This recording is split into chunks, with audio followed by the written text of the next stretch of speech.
우리 성경 분독합니다. 오늘 말씀은 민수기 4장 말씀입니다.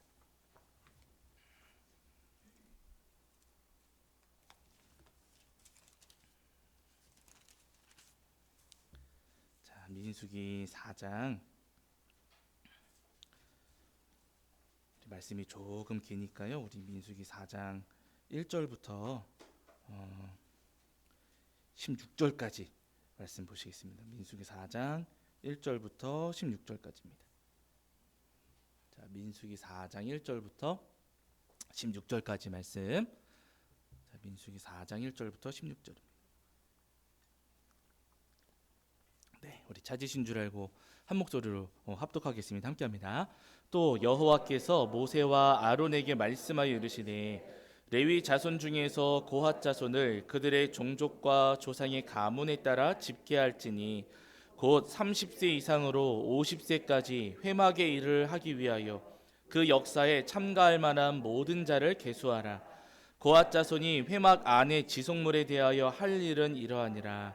진영이 전진할 때 아론과 그의 아들들이 들어가서 칸 막는 휘장을 걷어 증거궤를 덮고 그 위를 해달의 가죽으로 덮고 그 위에 순청색 보자기를 덮은 후에 그 채를 꿰고 진설병의 상에 청색 보자기를 펴고 대접들과 숟가락들과 주발들과 붓는 잔들을 그 위에 두고 또 항상 진설하는 떡을 그 위에 두고 홍색 보자기를 그 위에 펴고 그것을 해달의 가죽 덮개로 덮은 후에 그 채를 꿰고 청색 보자기를 취하여 등잔대와 등잔들과 불집게들과 불똥 그릇들과 그 쓰는 바 모든 기름 그릇을 덮고 등잔대와 그 모든 기구를 해달의 가죽 덮개 안에 넣어 매는 틀 위에 두고 금 제단 위에 청색 보자기를 펴고 해달의 가죽 덮개로 덮고 그 채를 꿰고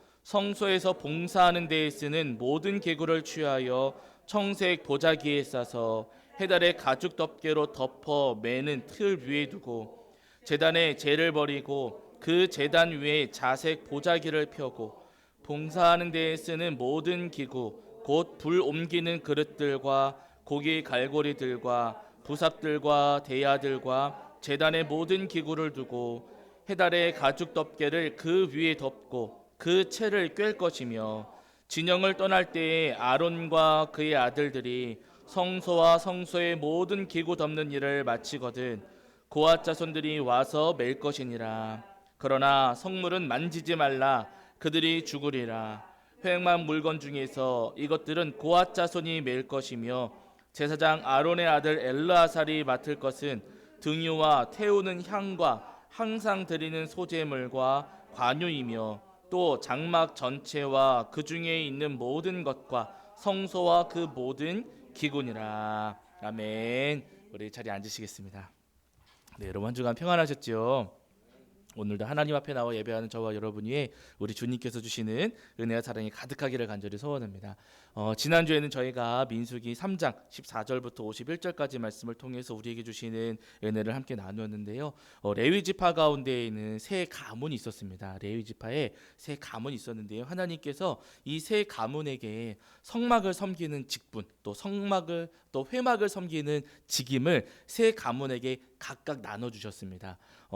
이제 천을 담당하는 가문, 또 나무 기둥을 담당하는 가문, 또 성막에서 쓰여지는 기물을 담당하는 가문 해가지고 각각의 직임과 역할들을 맡겨주셨거든요. 세 가문에게 그렇게 각각의 역할을 맡겨주신 것은요, 세 가문이 함께 회막을 세우고 함께 성막을 지켜야 된다라는 하나님의 뜻을 담고 있는 겁니다.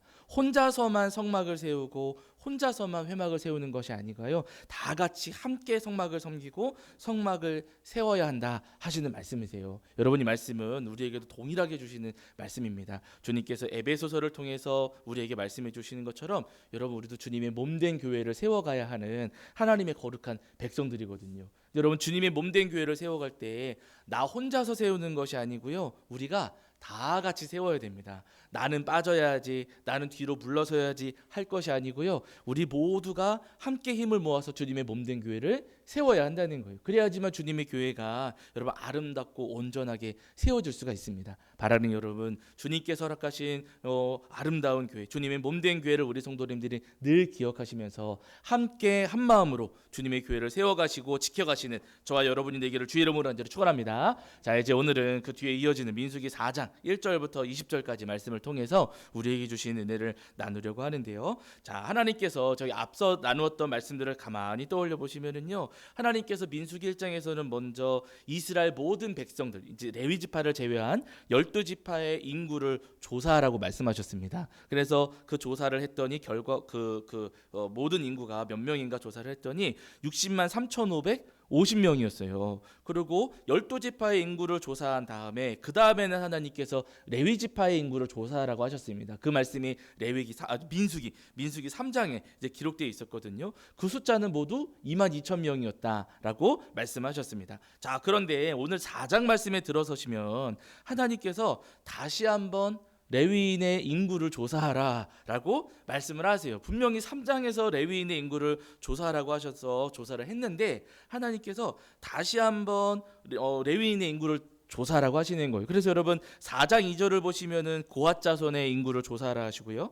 4장 22절에서도 게르손 자손의 인구를 조사하라 하시고, 또 4장 29절에 가시면은 거기서도 무라리 자손의 인구를 조사해라라고 하나님께서 지금 말씀하고 계십니다. 아니, 분명히 앞에서 조금 전에 레위인의 인구를 조사했는데 4장에 들어서면서 똑같은 명령을 다시 한번 주시는 거예요. 아니, 우리 하나님이 했던 말씀을 왜 또 하시고 시킨 일을 왜 또 시키실까? 우리 하나님 약간 깜빡깜빡 하시나 싶기도 하지만은요, 여러분 3장에서 주신 명령과 4장에서 주신 인구조사의 명령이 조금 다릅니다. 이 차이를 저희가 오늘 이제 한번 보려고 하는데 어디냐면은 여러분 3장 15절을 한번 보세요. 3장 15절입니다. 자, 민수기 3장 15절입니다. 민수기 3장 15절. 자, 민수기 3장 15절입니다. 자, 우리 찾으신 줄 알고 함께 읽겠습니다. 함께 합니다. 시작. 레위 자손을 그들의 조상의 가문과 종족을 따라 계수하되 1개월 이상 된 남자를 다 계수하라. 아멘. 이렇게 말씀하셨어요. 레위인의 인구를 조사할 때 누구를 조사하라고요? 1개월 이상 된 남자를 조사하라고 하셨어요. 자, 요거 기억해 두시고 4장 3절을 한번 보세요. 4장 3절. 네. 4장 3절. 민수기 4장 3절입니다. 자, 민수기 4장 3절 읽겠습니다. 시작. 곧 30세 이상으로 50세까지 회막의 일을 하기 위하여 그 역사에 참가할 만한 모든 자를 계수하라. 아멘. 이렇게 말씀하셨어요. 3장에서 조사하라고 한 레위인의 인구하고 지금 4장에서 조사하라고 하시는 레위인의 그 대상이 여러분 다릅니다. 똑같지가 않아요. 우리가 볼 때는 인구조사라는 명령 자체는 똑같아 보일 수 있지만은요, 조사하는 대상이 다르다는 거죠. 3장에서 조사하라고 하신 레위인은요, 사실은 모든 레위인을 지금 조사하라고 하시는 거예요. 특히 1개월 이상이라고 하신 것은 신생아가 죽는 경우가 많이 있었기 때문에 이렇게 그 변수를 이제 감안하셔가지고 1개월 지난 태어나서 1개월 지난 그 레위인들의 인구를 조사해라라고 남자들이죠. 이때는 가부장적인 그 부분이 있었기 때문에 남자라고 제안을 해두시긴 하셨어요. 어쨌든 여러분 1개월 이상 된 남자들 모든 레위인이 몇 명인가를 조사라고 하신 것이고 4장에서는 하나님께서 레위인 가운데 그 모든 레위인 가운데에서도 30세부터 50세까지 30세부터 50세까지 해당되는 남자들은 몇 명인가? 그 중에서 다시 한번 조사해봐라 라고 말씀을 하시는 거예요. 왜 그러면 30세부터 50세까지를 다시 조사하라고 하셨는가? 3절에 그 이유가 있습니다. 그 뒤에 보시면은요, 회막의 일을 하기 위하여 그 역사에 참가할 만한 모든 자 이렇게 말씀하시거든요. 그러니까 여러분 지금 4장에서 조사하라고 하시는 사람들 어떤 사람들이냐면은요, 회막 일을 실제로 할 수 있는 사람들을 조사라고 하시는 거예요. 왜냐하면 여러분 신생아한테 나무 토막 그 성막 나무 그 기둥 들으라고 할 수 있습니까? 없습니까? 그거 시키면 요즘 같으면 아동학대로 붙잡혀가는 거예요. 어떻게 신생아한테 시킬 수가 있어요? 어린 아이들한테 시킬 수가 없고요. 연세 높으신 어르신들한테 이거 여러분 그 천도 이렇게 접어놓으면은 이 천도 엄청 무겁습니다. 제가 군대 있을 때 24인용 텐트 치면서 그 텐트 이거를 막 들어봤거든요.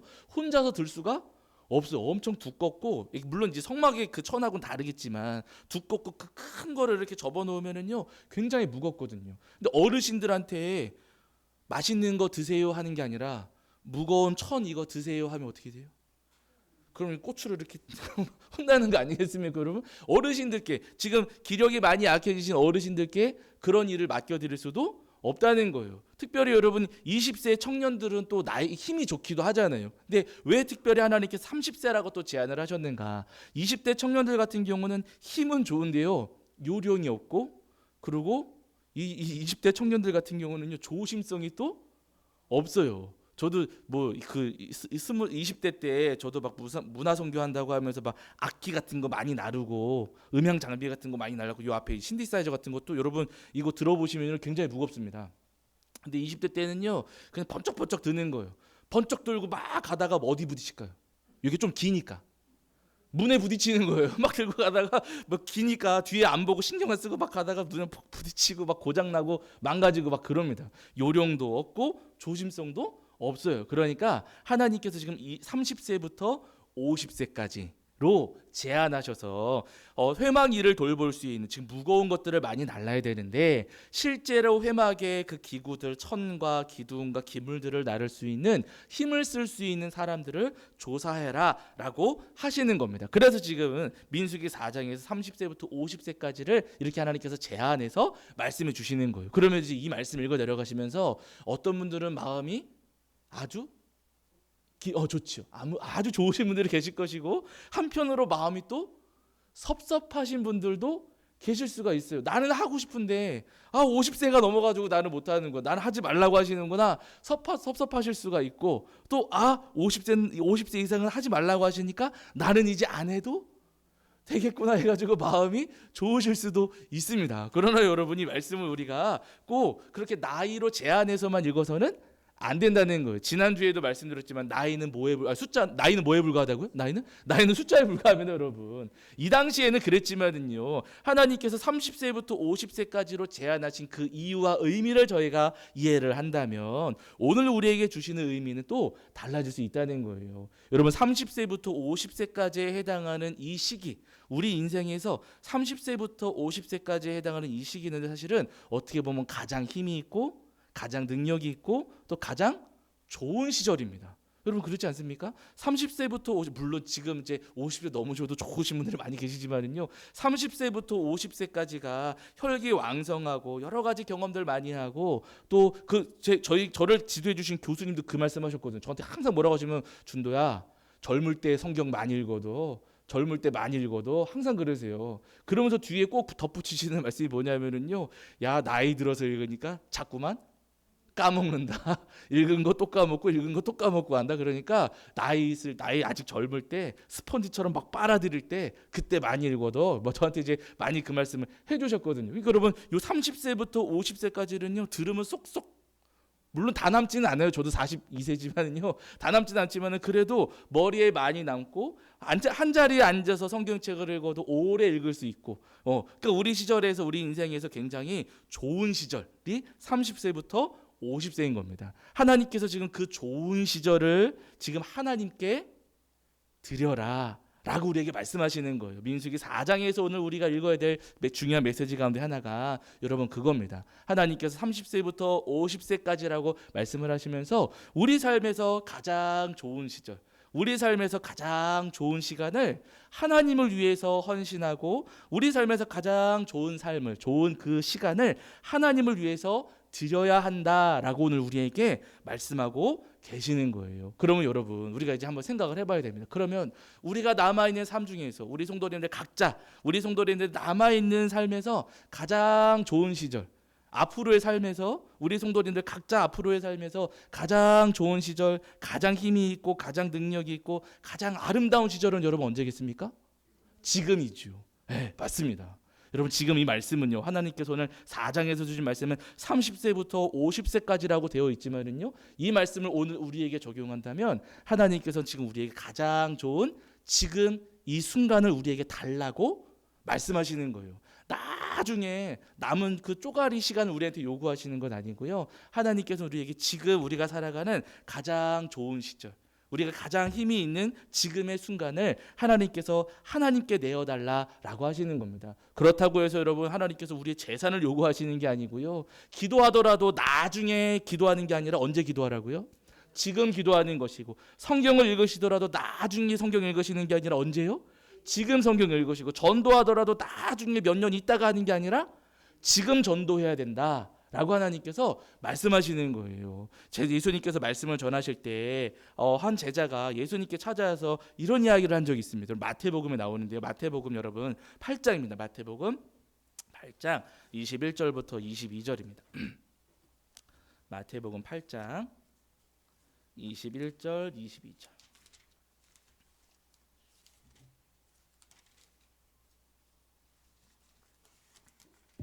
제가 가진 성경으로는 신약성경 11페이지에 있습니다. 마태복음 8장 21절과 22절. 네, 마태복음 8장 21절과 22절. 신약성경 한 11페이지 정도 있고요. 마태복음 8장 21절과 22절입니다. 자, 우리 찾으신 줄 알고 한 목소리를 읽겠습니다. 함께입니다. 시작. 제자 중에 또 한 사람이 이르되 주여 내가 먼저 가서 내 아버지를 장사하게 허락하옵소서. 예수께서 이르시되 죽은 자들이 그들의 죽은 자들을 장사하게 하고 너는 나를 따르라 하시니라. 아멘. 예수님 이렇게 말씀하셨어요. 한 제자가 예수님 저희 아버지 장례 치르고 그 다음에 예수님 따라가겠습니다 라고 예수님께 말씀을 드렸어요. 그랬더니 예수님 뭐라고 하세요? 그러지 말고 너는 지금 당장 나를 따라라. 지금 예수님 말씀하시는 거예요. 아니 아버지가 돌아가셨다는데 장례도 치르지 말고 예수님 따라오라고 하니까 우리가 이 말씀 읽어내려고 할 때 예수님 좀 너무 지나치신 것 같은데, 내 부모를 공경하라. 특별히 어버이 주일이지 않습니까? 내 부모를 공경하라고 하셨는데 아니 어떻게 돌아가신 아버지 장례도 못 치르게 하시고 예수님 이러실까? 우리 마음에 물음표가 생기기도 합니다. 근데 여러분, 이 말씀은요 우리가 다시 한번 생각을 해보셔야 되세요. 지금 이 유대인들, 지금 신약 성경이 기록되던 당시에 유대인들의 장례 문화하고 우리나라의 장례 문화가 다릅니다. 우리는 보통 이제 누군가 돌아가시면은요 3일장 치르잖아요. 옛날에는 뭐 장례가 더 길기도 했지만 보통은 3일장 치르고 이제 뭐 100일 지나서 탈상을 한다던가 뭐 이렇게 하기도 하는데, 어쨌든 대부분의 이제 그 장례 절차는요 3일이면은 마무리가 됩니다. 근데 이때 당시 신약 성경이 기록될 당시 유대인들의 장례 문화는요 우리하고 조금 많이 달랐어요. 이때 유대인들은 어떻게 장례를 치르냐면은요, 누군가가 돌아가시면은 무덤에 이 시신을 모시게 되는데, 고인의 시신을 모시게 되는데, 그 무덤은 우리는 이렇게 땅을 파가지고 묻지만은요 이때는 굴을 팠어요. 거기가 건조한 지역이었고 굴 파기가 쉬웠거든. 그 땅 흙이 그 안방 같은 게 아주 막 단단한 게 아니어서 파기가 쉬우니까 그 동굴 같은 거를 파가지고 거기다가 이제 시신을 모시고 그 앞을 이거 돌로 막는 거. 그래서 예수님 돌아가셨을 때도 그렇게 장례를 치러드렸잖아요. 그렇게 해서 장례를 치르고 나면은 이제 날씨가 건조하고 덥다 보니까 시신이 금방 부패한다 그래요. 그래서 시신이 이게 그 부패하기 시작을 해가지고 1년 지났을 때, 돌아가시고 나서 장례를 치른다. 첫 번째 장례 이제 그 동굴에 그 묘실에다가 그 모시고 1년 지난 다음에 다시 그곳을 찾아갑니다. 그 무덤으로 들어가가지고 보면은 이제 유골만 남았겠지요. 그러면 유골을 정리하는 거예요. 탈상을 그때 하는 겁니다. 그래서 첫 번째 장례가 있고 두 번째 장례 절차가 있는 거예요. 우리랑은 달라요. 우리는 3일 만에 다 정리가 되지만은 유대인들 같은 경우는 1년 뒤에 그곳을 찾아가서 그 부패하고 남은 유골을 정리해서 상자에 담아 보관하는 것까지 하면은 이제 장례가 마쳐져요. 그러면 그 묘실은 이제 누가 쓸 수 있을까요, 없을까요? 쓸 수 있어요. 그래가지고 그 다음에 가족분들 가운데 누가 돌아가시면 거기 모시는 거. 그래서 구약 성경에서 많이 나오는 표현 가운데 하나가 조상들의 묘실에 장사되었더라. 왕들에 대해서 나오잖아요. 그게 그 이유인 거예요. 똑같은 묘실을 가족들이 대대로 물려가면서 사용하는 겁니다. 유골만 이렇게 한쪽에 정리를 이제 해놓는 거거든요. 지금 예수님을 찾아와서 아버지의 장례를 치르겠습니다라고 했던 이 제자는 그 두 번째 장례를 이야기하는 거예요. 아버지는 1년 전에 돌아가셨고 지금 이제 아버지의 유골을 정리해서 제가 지금 이제 탈상을 해야 됩니다. 예수님 그거 하고 올게요라고 예수님께 말씀드렸더니, 예수님께서 지금 8장 22절에서 하시는 말씀이 죽은 자들이 그들의 죽은 자들을 장사하게 하고 이게 무슨 이야기냐면 뭐 죽은 사람들의 뭐 장사를 지낼 수 있다 이런 이야기가 아니고요. 돌아가신 아버지에 대해서 집착하지 말아라. 이미 돌아가셨다. 가서 유고를 정리하는 것, 그 과정이 그렇게나 중요한 것은 아니다. 너희들의 문화와 관습에서는 그게 그렇게 중요하다 말할 수 있겠지만은 이미 돌아가신 아버지시다. 그러니까 돌아가신 분들에 대한 집착을 버리고 그 아버지 뭐 탈상하고 나서 따를게요라고 하지 말고 나중에 말고 너는 지금 나를 따라야 된다라고 지금 예수님께서 마태복음에서 말씀하시는 겁니다. 여러분 우리가 예수님을 따르고 말씀을 지키고 주님의 몸된 교회를 섬기는 것은요. 나중에 지금 급한 일 다른 게 있으니까 그 일 마치고 그 다음에 하겠습니다 라고 해서는 안 된다는 거예요. 주님은요. 지금 해야 된다라고 오늘 우리에게 분명히 말씀하십니다. 제가 중고등부 사역할 때 뭐 모교회에서도 사역했었고 또 수료목 생활할 때도 이제 중고등부 사역하고 그랬었거든요. 근데 중고등부 사역할 때 간혹 그런 분들이 계세요. 자녀가 유초등부까지는 잘 나오다가 중학교 혹은 고등학교 들어가면서 교회 안 나오는 자녀들이 있어요. 그러면 그 자녀들을 이제 제가 파악을 해가지고 부모님 되시는 집사님, 권사님들 이렇게 말씀을 드리죠. 교회에서 뵐 때 말씀을 드리던가 아니면 전화를 드려서라도 이제 말씀을 드리거든요. 아니 집사님, 아니 권사님, 누구누구 요즘에 교회에서 얼굴 잘 안 보이네요. 요즘에 왜 교회 못 나올까요? 집사님 왜 안 나와요? 라고 여쭤보면은 간혹 이런 분들이 계세요. 많지는 않지만은 전도사님, 우리 아이 대학 들어가면 나중에 그때 교회 나올 거예요. 우리 아이 세례도 받았고 교회 학교 초등부는 열심히 했었는데요. 이제 중고등부 때는 공부 좀 시키려고요. 좋은 대학 가야 되니까. 좋은 대학 가야 돼요, 안 가야 돼요? 이게 부모님 마음이신 거예요. 저는 아직 자녀가 없어서 그 마음을 잘 이해를 못하지만요. 부모님 마음에 우리 아이는 좋은 대학 가야 돼. 근데 주일날 교회 다니면은 공부를 못할 것 같아요. 사실 그것도 아니거든요. 교회 나오는 거하고 공부하고 관계가 없어요. 어차피 노래들은 놀고 공부할 애들은 틈을 내서라도 합니다. 근데 이제 부모님 마음에 우리 아이는 공부해야 돼가지고 주일날 이제 못 나가요. 대학 들어가면 좋은 대학 들어간 다음에 그 다음에 우리 아이 교회 다시 데리고 나올게요. 우리 아이 유초등부 때 신앙생활 잘했었고 세례도 받았었고 했기 때문에 대학 들어가서 교회 데리고 나와도 그 아이 잘 다닐 거예요. 자신 있게 이야기를 하십니다. 여러분 그 아이들이 대학 들어가서 나중에 올까요 안 올까요? 절대 안 옵니다, 여러분. 그때 가면은요 부모님들의 기도가 이제는 바뀌어요. 좋은 대학 들어가게 해주세요가 아니라 우리 아이 좀 살려주세요. 우리 아이 제발 좀 구원받게 해주세요라고 부모님들의 기도 그제 가서야 바뀌어요. 근데 그때 가서 그렇게 해보시면은요 여러분 될까요 안 될까요? 늦어요. 경험해 보셔서 아시겠지만은요 머리가 이만큼 큰 자녀들은요 부모님 말씀 안 듣습니다. 큰 아주 충격적인 경험을 하지 않는 한 다시 주님 품으로 돌아오기가 어렵다는 거예요. 나중에요, 나중에 할게요, 나중에도 괜찮아요 하는 말은요 여러분 너무나도 어리석은 이야기입니다. 지금 해야 돼요. 기도도 여러분 나중에 할 게 아니라 지금 해야 되는 것이고, 그리고 여러분 전도도 나중에 하는 것 아니라 지금 해야 되는 것이고, 봉사도 나중에 할 것이 아니라 지금 해야만 한다는 겁니다. 나중에 가서 가면 할 수 있을 것 같지만은요 하기가 더 어려워요. 안 됩니다. 제가 고등학교 다닐 때 저희 반이 조금 특이한 반이었고, 특수반이 아니라 여러분 저희 반이 조금 특이한 반이었어요. 이제 2학년 올라가면서 문과 이과반으로 나눠지는데 문과 이과반 각자 이제 불어반 1어반이 이렇게 있었어요. 근데 문과는 4개 반이고 그 가운데 3개가 불어반, 1개가 1어반이에요. 예. 3학년 올라가도 그 중에 3개가 불어반, 1개가 1어반입니다. 그러니까 1어반이 되는 친구들은 이제 2학년, 3학년이 똑같은 반으로 이렇게 올라가는 거거든요. 근데 제가 그 1어반이 됐어요. 그래서 고등학교 2학년 때, 3학년 때 저는 똑같은 친구들하고 이제 2년 동안 이제 생활을 했거든요. 근데 2년 동안 지내다 보니까 누가 공부를 하는 친구고, 누가 공부를 안 하는 친구고, 누가 노는 친구고, 누가 이렇게 그냥 관심 없는 친구, 공부 관심 없는 친구고 다 알잖아요. 근데 2년 동안을 지나가면서 한 친구가 있었어요. 이 친구가 진짜 공부를 하나도 안 하는 친구예요. 공부하고 완전히 담을 쌓고 그냥 노는 거예요. 그냥 학교 와도 놀고 집에 가도 놀고, 그리고 자율학습 땡땡이도 많이 치고 하면서 공부하고는 전혀 관심 없는, 공부에는 전혀 관심 없는 그런 친구였거든요.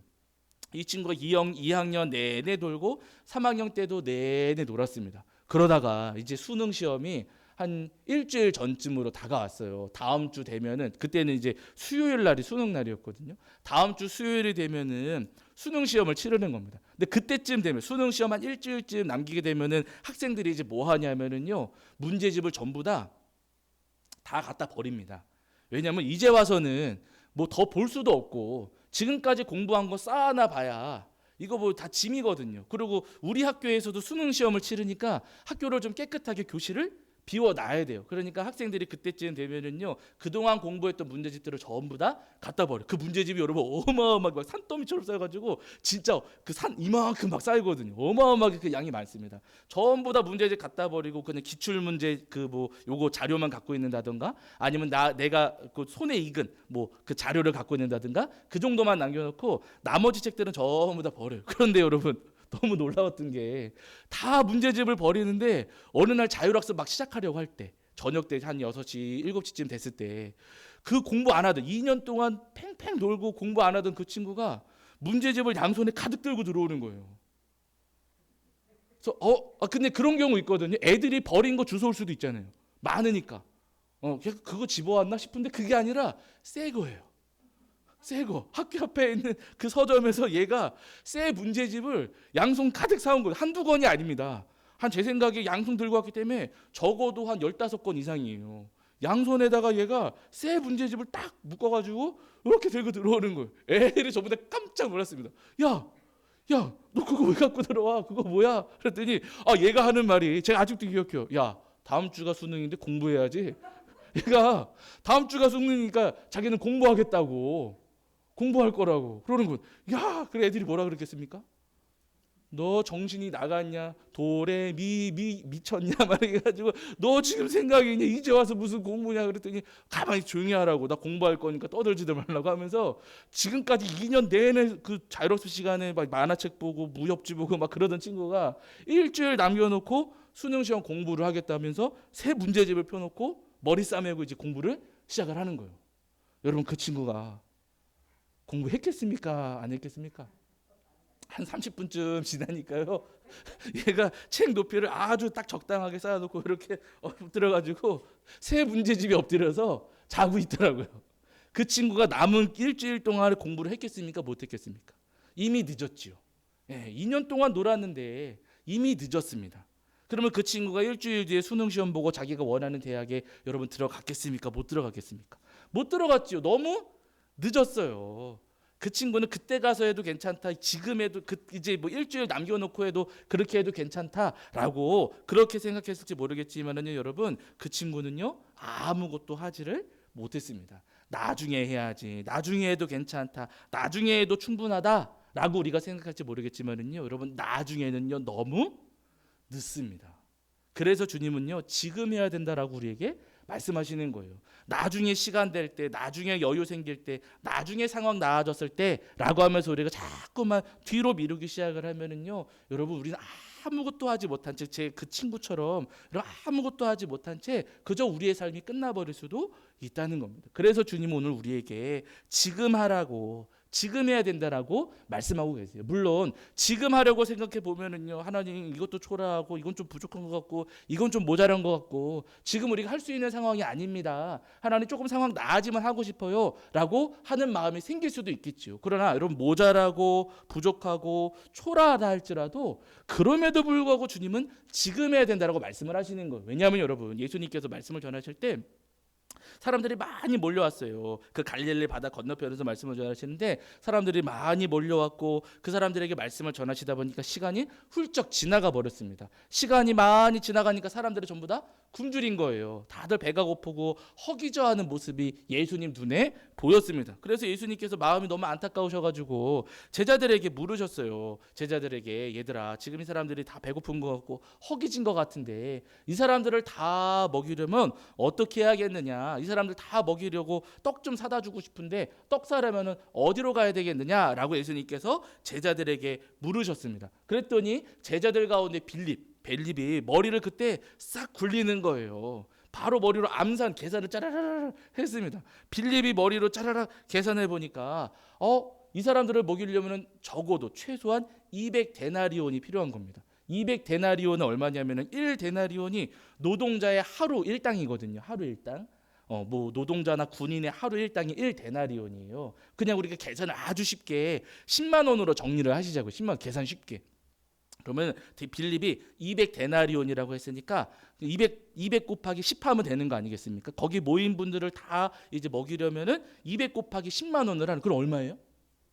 2천만 원. 예수님 여기 모인 사람들 다 먹이려면은요 2천만 원 필요합니다. 근데 저희는 2천만 원이 없어요. 예수님, 저희 부족합니다. 저희 돈이 부족하고 모자랍니다. 예수님. 그러니까 오늘은 이 사람들 그냥 다 돌려보내시고 다음에 기회 있을 때 사람들 먹이시지요. 예수님, 오늘은 그냥 여기서 마치시고 돌려보내시지요. 우리 부족하고 모자라고 지금 우리 이 사람들 먹일 능력이 안 됩니다. 그러니까 그냥 돌려보시는 것이 좋겠습니다 라고 빌립은 아주 현실적인 이야기를 했어요.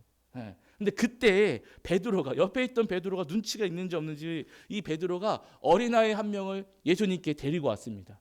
예수님, 이 아이가 예수님께 드릴 게 있대요 하고서 아이를 데려왔는데 그 아이 손에 뭐가 들려있는가 봤더니 그 아이의 손에 보리떡 몇 개요?